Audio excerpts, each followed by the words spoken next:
Mister Deshpande. ఈ series Jio హాట్‌స్టార్‌లో Telugu డబ్బింగ్లో streaming అవుతుంది. ఈ సిరీస్లో మొత్తం 6 ఎపిసోడ్స్ ఉంటాయి. ఈచ్ ఎపిసోడ్ వచ్చేసి 40 to 50 మినిట్స్ రన్ టైం ఉంటుంది. ఇంకా ఈ సిరీస్ ఎలా ఉందని అడిగితే నచ్చింది నాకు. ఇంకా డీటెయిల్గా రివ్యూలో మాట్లాడుకుందాం. ఇంకా స్టోరీ గురించి మాట్లాడుకుంటే మిస్టర్ దేశపాండే ఒక సీరియల్ కిల్లర్. హైదరాబాద్ జైల్లోనే తన మ్యాక్సిమం లైఫ్ అంతా గడుపుతూ ఉంటుంది ఖైదీగా.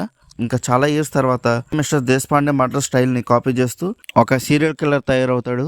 సేమ్ అదే ప్యాటర్న్లో మర్డర్స్ జరుగుతున్నాయి కదా అని ముంబై కమిషనర్ మిస్టర్ దేశపాండేని కలిసి ఈ కేసును సాల్వ్ చేయడానికి హెల్ప్ చేయమని అడుగుతాడు. ఇంకా ఈ కేసు సాల్వ్ అయిందా లేదా, మిస్టర్ దేశపాండే ఎందుకు సీరియల్ కిల్లర్ కింద మారాల్సి వచ్చింది అనేది ఈ సిరీస్ స్టోరీ.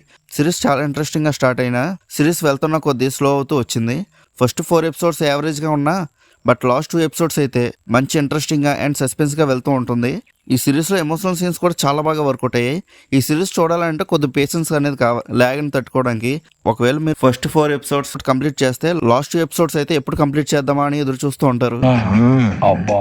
చాలా ఇంట్రెస్టింగ్గా అండ్ థ్రిల్లింగ్గా ఉంటాయి 5th and 6th ఎపిసోడ్స్. ఈ సిరీస్లో ఉన్న ప్రతి episode 40 to 50 minutes run time పెట్టుకోకుండా ఈచ్ ఎపిసోడ్ వచ్చేసి 30 మినిట్స్లో పెట్టాల్సింది. సిరీస్ రన్ టైం పెరగడం వల్ల లాగ్ అనేది కూడా బాగా పెరిగింది సిరీస్లో.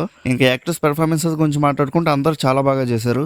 ఇంకా ఓవరాల్గా సిరీస్ ఎలా ఉందని అడిగితే బాగుంది, కానీ లాగ్ లేకుండా ఉండుంటే ఇంకా బాగుండేది. ఇంకా మీలో ఎవరైనా ఈ సిరీస్ చూస్తుంటే మీకు ఎలా అనిపించిందో కింద ఉన్న కామెంట్ సెక్షన్లో చెప్పండి. అలానే మన సినిమా ఛానల్ని సబ్స్క్రైబ్ చేసుకుని బెల్ ఐకాన్ కూడా ఆన్లో పెట్టుకోండి. ఎలాంటి రివ్యూస్ మీరు మిస్ అవ్వకుండా చూడగలుగుతారు. ఈ వీడియోని ఇంతవరకు చూసిన ప్రతి ఒక్కరికి థ్యాంక్ యూ సో మచ్. ఇంకా నెక్స్ట్ వీడియోలో కలుద్దాం. బాయ్.